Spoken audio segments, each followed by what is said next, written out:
Hello friends, Moomal की series का ये है 6th पार्ट।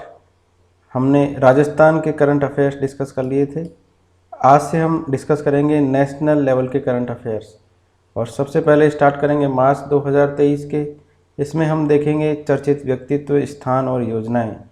तो चलिए स्टार्ट करते हैं मार्च 2023 के नेशनल करंट अफेयर्स से। फर्स्ट क्वेश्चन है, भारतीय थल सेना के नए उप प्रमुख कौन बने हैं? उप प्रमुख बने हैं लेफ्टिनेंट जनरल SV सुचेंद्र। ठीक है, भारतीय थल सेना के नए उप प्रमुख कौन बने हैं? लेफ्टिनेंट जनरल MV सुचेंद्र। ठीक है, MV सुचेंद्र को बनाया गया है।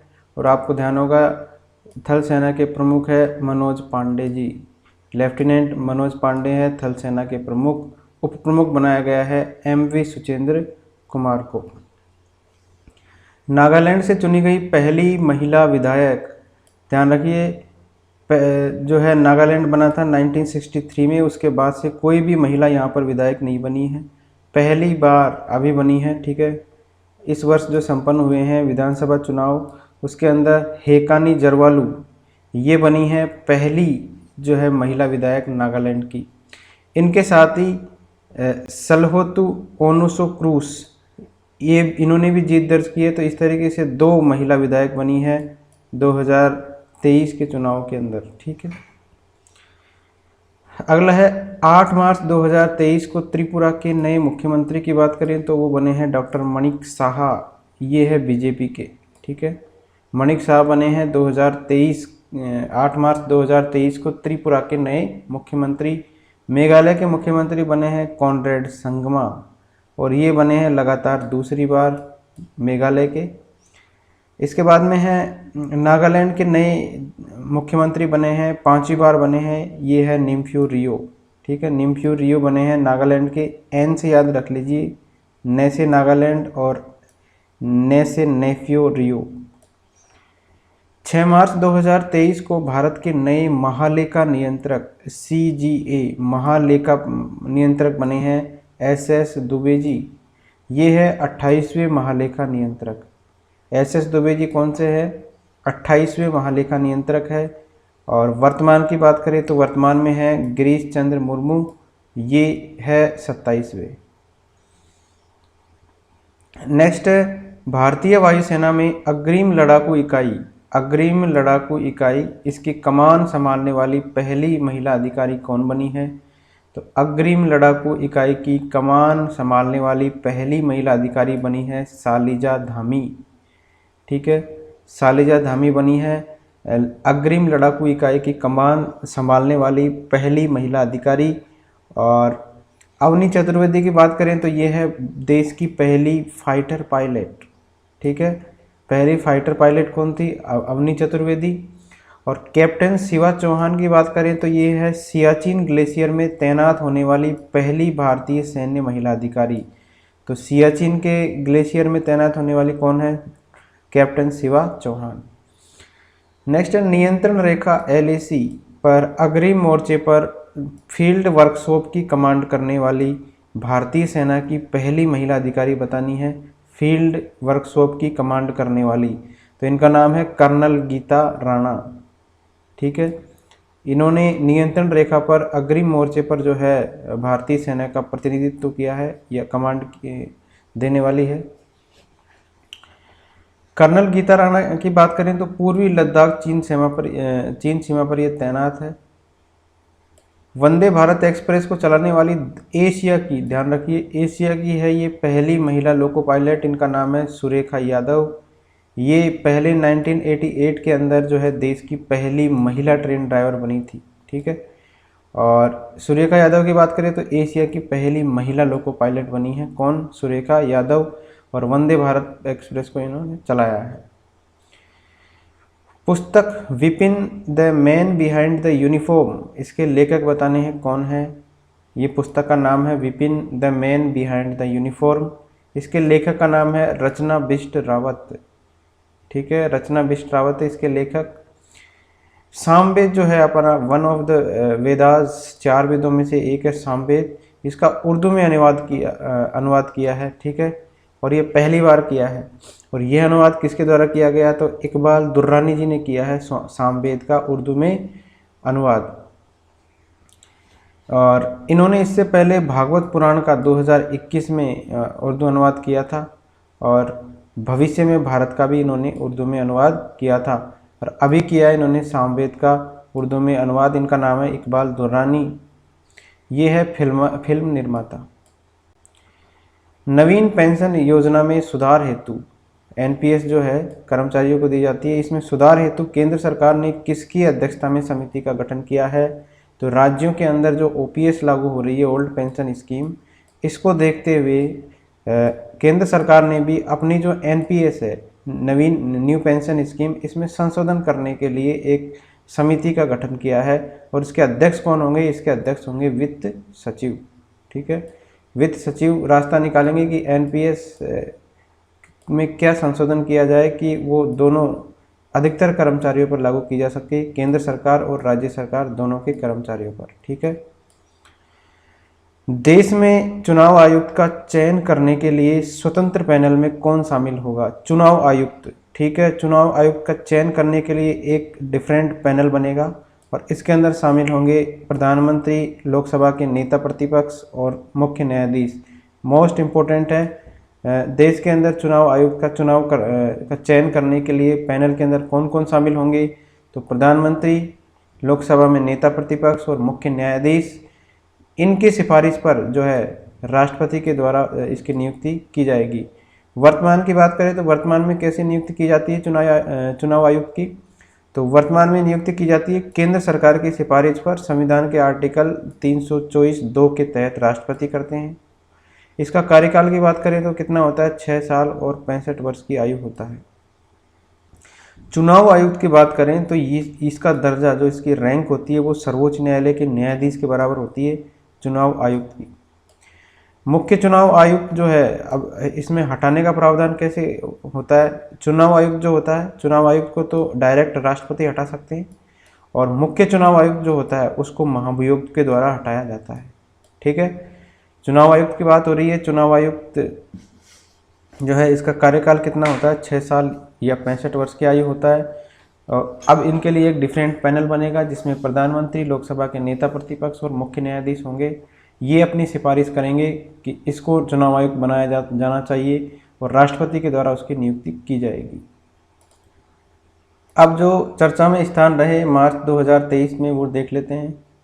तो 24 मार्च 2023 को प्रधानमंत्री मोदी जी ने वन वर्ल्ड टीबी शिखर सम्मेलन 2023 इसका को कहाँ संबोधित किया, वन वर्ल्ड टीबी शिखर सम्मेलन, तो इसको संबोधित किया वाराणसी के अंदर। बस इतना याद रख लीजिए। हाल ही में भारत का पहला एग्री चैटबॉट, इसका नाम है पहला एग्री चैटबॉट, इसका नाम है अंबर कृसाई। इसको लॉन्च करने वाला कौन सा राज्य है, तो उड़ीसा के अंदर लॉन्च हुआ है अंबा कृसाई। ये है पहला एग्रीकल्चर से रिलेटेड चैटबॉट। ठीक है, और अंबा कृसाई चैटबॉट जो है ये बताएगा सर्वोत्तम कृषि पद्धतियों के साथ मदद करेगा किसानों की, और इसी के साथ जो ऋण उत्पाद है, लोन वगैरह है, इनकी जानकारी देगा। ये है देश का पहला एग्री चैटबॉट अंबा कृसाई। लॉन्च करने वाला राज्य है उड़ीसा। कांग्रेस नेता राहुल गांधी इनको मानहानि के मामले में सूरत की अदालत ने 2 वर्ष की सज़ा सुनाई है, जिसके कारण संसद की सदस्यता इनकी रद्द कर दी गई है। और ये सदस्यता जो रद्द की गई है वो की गई है जन प्रतिनिधित्व अधिनियम 1951 की धारा 8(3) के अनुसार।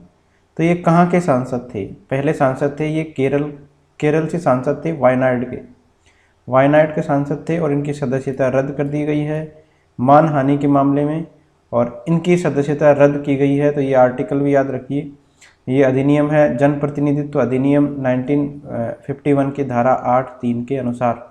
इसके अनुसार क्या होता है कि अगर सांसद या विधायक कोई भी अपराध कर देता है या अपराध के लिए उसको सज़ा मिलती है, तो सज़ा के फर्स्ट डे से, ठीक है, सज़ा के प्रथम दिवस से उसकी जो है सदस्यता रद्द कर दी जाती है। भारत का पहला जो है केबल आधारित रेलवे पुल कहाँ बनेगा, केबल आधारित है ये, तो पहला केबल आधारित रेलवे पुल बनेगा अंजी नदी, जम्मू कश्मीर के अंदर। अंजी नदी है चिनाब नदी की सहायक। ठीक है, अंजी नदी पे बनेगा देश का पहला केबल आधारित रेलवे पुल, और इसकी लंबाई रहेगी 473.25 मीटर की। ठीक है, इतना ही याद रख लीजिए कि देश का पहला केबल आधारित रेलवे पुल कहाँ बनेगा? अंजी नदी पर, जम्मू कश्मीर में है। अंजी नदी सहायक नदी है किसकी? चिनाब नदी की। इसकी लंबाई रहेगी 473.25 मीटर। नेक्स्ट है ग्लोबल फायर पावर रिपोर्ट 2023 के अनुसार भारत की सैन्य शक्ति को वैश्विक स्तर पर कौन सा स्थान प्राप्त हुआ है? तो चौथा स्थान प्राप्त है भारत की सैन्य शक्ति को। एशिया का सबसे बड़ा टेलीस्कोप एशिया का है ये, तो ये हमारे उत्तराखंड के अंदर स्थापित किया गया है, देवस्थल उत्तराखंड के अंदर। और ये जो टेलीस्कोप है इसकी लंबाई कितनी है? 4 मीटर लंबा है ये। ठीक है, और ये स्थापित किया गया है देवस्थल उत्तराखंड के अंदर। इससे क्या होगा कि ये टेलीस्कोप जो है क्षुद्र ग्रहों से लेकर सुपरनोवा और अंतरिक्ष मलबे तक का पता लगाने के अंदर सक्षम रहेगा। तो एशिया का सबसे बड़ा टेलीस्कोप कहाँ बनेगा या कहाँ स्थापित किया गया है? देवस्थल उत्तराखंड में। 27 मार्च 2023 से देश के पहले क्वांटम आधारित टेलीस्कोप नेटवर्क की शुरुआत हुई है संचार भवन एवं राष्ट्रीय सूचना विज्ञान केंद्र नई दिल्ली के अंदर। ठीक है, ये एक डिफरेंट टाइप का नेटवर्क होगा। इससे क्या होगा? हैकर्स से बचाव होगा सिस्टम का। क्वांटम कंप्यूटिंग जो है भविष्य को नई दिशा देने वाली एक टेक्नोलॉजी है। इसमें क्या होता है कि ये जो है क्वांटम यांत्रिकी के नियमों का इस्तेमाल करती है। इससे लैस जो कंप्यूटर है इसका इस्तेमाल कई समस्याओं के समाधान के लिए किया जाता है और इस तकनीक में डेटा को कई तरीके से प्रोसेस किया जाता है। ऐसे कंप्यूटर को तेज़ गति से काम करने के लिए जाना जाता है। तो क्वांटम टेक्नोलॉजी पर जो भी कंप्यूटर काम करेगा वो उसकी स्पीड फास्ट रहेगी, और इसके अंदर जो टेक्नोलॉजी होती है उसको ब्रेक करना आसान नहीं है हैकर्स के लिए, तो इसलिए हैकर्स से सेफ्टी भी रहती है।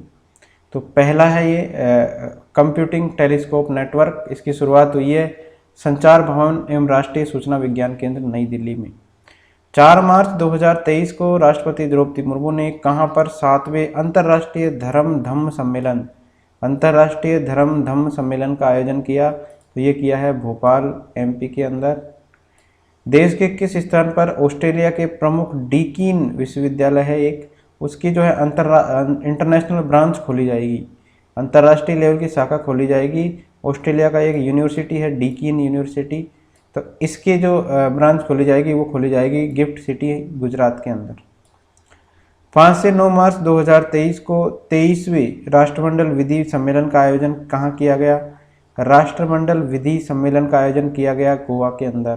ठीक है, और गोवा के जो है राज्यपाल है PS श्रीधरन, इनके द्वारा किया गया। इसका उद्देश्य क्या है राष्ट्रमंडल विधि सम्मेलन का? तो इसका उद्देश्य है सुशासन की स्थापना और कानूनों की आम आदमी की समझ के हिसाब से बनाना, कानूनों को आम आदमी की समझ के हिसाब से बनाना इसका उद्देश्य है। जन औषधि दिवस किस तिथि को मनाया जाता है? जन औषधि दिवस मनाया जाता है 7 मार्च को, और ये स्टार्ट हुआ था 2019 में। इसकी थीम क्या है? जन औषधि सस्ती भी अच्छी भी। ठीक है, जन औषधि दिवस कब मनाया जाता है? 7 मार्च को। देश का कौन सा राज्य world book of records London के द्वारा जैविक राज्य के रूप में दुनिया का पहला राज्य, ध्यान रखिए जैविक राज्य के रूप में दुनिया का है ये पहला राज्य, ये है सिक्किम। तो सिक्किम बना है दुनिया का पहला जैविक राज्य। केंद्रीय सड़क परिवहन मंत्री नितिन गडकरी ने भारत के पहले और दुनिया के दूसरे, भारत का पहला है और दुनिया का दूसरा 100% मेथनॉल संचालित बसों का अनावरण कहाँ किया है? तो ये 100% 100% मेथनॉल संचालित होगी ये बसें, तो इनका अनावरण किया है बेंगलुरु के अंदर। तो ये है भारत का पहला और दुनिया के दूसरे 100% मेथनॉल संचालित बसों का अनावरण। 17 मार्च 2023 को केंद्रीय पर्यटन और संस्कृति मंत्री है जी किशन रेड्डी। इन्होंने संघीय सहयोग संगठन SCO की पहली पर्यटन और सांस्कृतिक राजधानी किसे घोषित किया? तो SCO की बात करें तो भारत जो है वर्तमान के अंदर SCO का अध्यक्ष है। ठीक है, तो पहली पर्यटन और सांस्कृतिक राजधानी घोषित किया है काशी, वाराणसी जो है उसको। तो ये जो संगठन स्थापित हुआ था SCO, ये स्थापित हुआ था 15 जून 2001 को और शंघाई में स्थापित हुआ था और ये है स्थायी अंतर सरकारी संगठन। 8 सदस्य देश है, नाम ये है चीन, भारत, कजाकिस्तान, किर्गिस्तान, रूस, पाकिस्तान, तजाकिस्तान और उज्बेकिस्तान। ठीक है, भारत है वर्तमान में सदस्य और भारत ने डिक्लेयर किया है काशी वाराणसी को पहली पर्यटन और सांस्कृतिक राजधानी। 17 मार्च 2023 को भारत सरकार ने वस्त्र उद्योग के लिए विभिन्न राज्यों में कितने PM mega integrated textile reason and apparel, PM मित्रा जिसको बोलते हैं, तो मित्रा की फुल फॉर्म में M मतलब mega integrated textile reason and apparel, तो 7 मेगा पार्क स्थापित करने को मंजूरी दी है प्रधानमंत्री भारत सरकार ने वस्त्र उद्योग के लिए। तो ये जो 7 PM मित्रा जो है ये पार्क स्थापित होंगे, ये कहाँ होंगे? तमिलनाडु, तेलंगाना, गुजरात, कर्नाटक, मध्य प्रदेश, उत्तर प्रदेश और महाराष्ट्र। ठीक है, 7 जगहों पर बनाए जाएंगे PM मित्रा पार्क। 18 मार्च 2023 को प्रधानमंत्री मोदी ने ग्लोबल मिलेट्स मतलब इन्होंने मोटे अनाज को नाम दिया है श्री अन्न, मोदी जी ने। इसका 2 दिवसीय सम्मेलन का उद्घाटन कहाँ किया? तो 2 दिवसीय सम्मेलन का उद्घाटन किया भारतीय कृषि अनुसंधान संस्थान पूसा नई दिल्ली के अंदर। ठीक है, उद्घाटन कहाँ किया? भारतीय कृषि अनुसंधान संस्थान पूसा नई दिल्ली में। टाइम पत्रिका के द्वारा दुनिया के 50 महानतम स्थलों की सूची के अंदर 2023 में भारत के कौन से 2 स्थान शामिल है? तो भारत के 2 स्थान, ये टॉप 50 है महानतम स्थल। तो 2023 की सूची है, इसके अंदर मयूरभंज उड़ीसा का है और लद्दाख है। तो 2 स्थान शामिल है भारत के। मयूरभंज के अंदर क्या है? सिमलीपाल राष्ट्रीय उद्यान है, सिमलीपाल राष्ट्रीय उद्यान है और लद्दाख है दूसरा स्थान। पहला स्थान है मयूरभंज उड़ीसा का, जहाँ पर सिमलीपाल टाइगर राष्ट्रीय उद्यान है और दूसरा है लद्दाख। लद्दाख का हनले गांव ये है देश का पहला डार्क स्काई रिजर्व या नाइट सेंचुरी। ठीक है, तो देश का पहला डार्क स्काई रिजर्व और नाइट सेंचुरी कौन सा है? लद्दाख का हनले गांव। और मयूरभंज का नृत्य है छऊ, ये मयूरभंज उड़ीसा के अंदर ही है। तो उड़ीसा का एक नृत्य भी है छऊ नृत्य, ये भी यूनेस्को की हेरिटेज शामिल है। ठीक है, तो ध्यान रखिए 2 स्थान मयूरभंज उड़ीसा और लद्दाख। राष्ट्रीय खेल विश्वविद्यालय की स्थापना कहाँ की गई थी? तो इम्फाल के अंदर 2018 में स्थापित की गई थी। इम्फाल आता है मणिपुर के अंदर, तो ये है राष्ट्रीय विश्वविद्यालय। नेक्स्ट है 24 मार्च 2023 को न्यूयॉर्क में आयोजित संयुक्त राष्ट्र जल सम्मेलन में भारत की किन 2 जल परियोजनाओं की रूपरेखा प्रस्तुत की गई? तो ये जो है पॉपुलर रहे जल जीवन मिशन और नमामि गंगे, इनकी रूपरेखा प्रस्तुत की गई न्यूयॉर्क में आयोजित संयुक्त राष्ट्र जल सम्मेलन में। ये दुनिया के शीर्ष 10 फ्लैगशिप मिशन के रूप में शामिल किया गया है नमामि गंगे को। ठीक है, और जल जीवन मिशन के साथ ही दुनिया का सबसे बड़ा बांध जो है पुनर्वास कार्यक्रम लागू करने जा रहा है भारत। ठीक है, तो ये जल जीवन मिशन और नमामि गंगे, इन दोनों को इंटरनेशनल लेवल पर रिकॉग्निशन मिला है। जम्मू कश्मीर के किस इलाके में प्रत्यक्ष विदेशी निवेश परियोजना का पहला इंटरनेशनल मॉल का शिलान्यास किया गया है? तो ये जो है श्रीनगर के सोमपुरा के अंदर इसका शिलान्यास किया गया है। जम्मू कश्मीर के सोमपुरा श्रीनगर इलाके के अंदर प्रत्यक्ष विदेशी निवेश परियोजना का पहला इंटरनेशनल मॉल का शिलान्यास किया गया है। अगला है 12 मार्च 2023 को प्रधानमंत्री मोदी जी ने कौन से रेलवे स्टेशन पर स्थित दुनिया के सबसे लंबे रेलवे प्लेटफॉर्म, अब ये है दुनिया का सबसे लंबा प्लेटफॉर्म, ये राष्ट्र को समर्पित किया। तो इसका नाम रहेगा, सबसे लंबा है, इसकी लंबाई है 1507 मीटर और इसका नाम है श्री सत्तारूढ़ स्वामी जी रेलवे स्टेशन, ये है हुबली कर्नाटक में। तो ये भी याद रखिए, सबसे लंबा रेलवे प्लेटफॉर्म। दुनिया का पहला इलेक्ट्रिक तीर्थ कॉरिडोर का मतलब है कि जो यात्रा होगी वो इलेक्ट्रिक माध्यम से होगी। तो ये किस राज्य में बनाया जा रहा है? ये बनाया जा रहा है उत्तराखंड राज्य के अंदर और इसके लिए हर 30 किलोमीटर पर क्या होगा? चार्जिंग पॉइंट बनाए जाएंगे। अगला है, भारत के किस प्राचीन विश्वविद्यालय को यूनेस्को द्वारा दुनिया की पहली लिविंग हेरिटेज यूनिवर्सिटी का दर्जा प्रदान किया जाएगा। लिविंग हेरिटेज यूनिवर्सिटी का दर्जा प्रदान करने वाला जो प्राचीन विश्वविद्यालय है ये भारत का, और ये है विश्व भारती यूनिवर्सिटी कोलकाता का। ठीक है, तो ये है सांस्कृतिक विरासत को संरक्षित करने और बढ़ावा देने के लिए विश्व भारती यूनिवर्सिटी कोलकाता की है, इसको क्या लिविंग हेरिटेज का दर्जा दिया जाएगा। इसकी जो स्थापना की थी वो 1921 में की थी और रविंद्रनाथ टैगोर के द्वारा की गई थी कोलकाता के अंदर। 27 फरवरी 2023 को बार्सिलोना में आयोजित मोबाइल वर्ल्ड कांग्रेस में किस देश को विजेता घोषित किया गया? तो भारत को घोषित किया गया मोबाइल वर्ल्ड कांग्रेस में। ये हुई थी बार्सिलोना के अंदर, और भारत को जो है सरकारी नेतृत्व पुरस्कार 2023 प्रदान किया गया था। नेक्स्ट है, केंद्रीय कृषि एवं किसान कल्याण मंत्री, ये है नरेंद्र सिंह तोमर। इन्होंने 23 मार्च 2023 को प्रदेश की केंद्र की किस योजना के लिए डिजी क्लेम पोर्टल, मतलब जो क्लेम होगा वो डिजिटल रूप से आप उठा सकोगे, तो उसका लोकार्पण किया है। तो प्रधानमंत्री जो फसल बीमा योजना है इसी के लिए डिजी क्लेम पोर्टल का लोकार्पण किया है केंद्रीय कृषि एवं किसान कल्याण मंत्री है नरेंद्र सिंह तोमर। इन्होंने